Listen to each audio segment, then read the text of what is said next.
ይህ ቢሊዮነር ከስር ለሚያስወጣኝ $100 ሚሊዮን ሰጣለሁ ብሎ ዓለም ላይ ያሉ ወንጀለኞችን ትኩረት ይስባል። ይህ እስረኛ የሞት ፍርድ ተፈርዶበታል፣ ነገር ግን በፍጹም አልተደናገጠም። በምትኩ ለሚዲያዎች በድፍረት ከዚህ ለሚያስወጣኝ ሰው $100 ሚሊዮን ሰጣለሁ ሲል ጮኸ።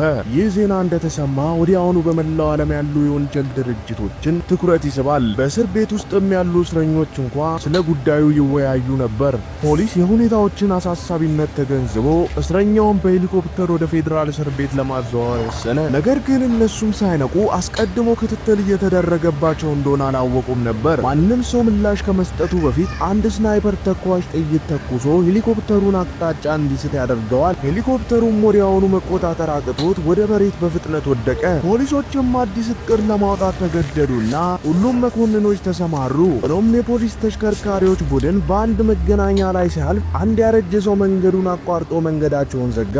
አንድ የትራፊክ ፖሊስ በፍጥነት እንዲሄድ አሳሰበው። ነገር ግን በሚቀጥለው ሰከንድ ሰውየው ድንገት ሽማግሌ መምሰሉን ትቶ ቡድኑ ላይ ጥቃት ሰነዘረ። በተመሳሳይ ጊዜ አንድ የጭነት መኪና በቀጥታ ከፖሊስ መኪኖቹ ጋር መጥቶ ተጋጨ።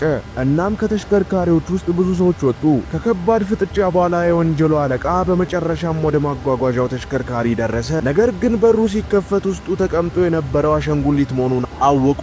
ለካስ በመሬት ላይ የነበረው የፖሊስ ቡድን ማዘናጊያ ብቻ ነበር። በዚያን ጊዜ አሌክስ በልዩ ፖሊስ ወይንም እስዋት መኮንኖች ታጅቦ በምድር ውስጥ ባለው ዋሻ ውስጥ እየተጓዘ ነበር።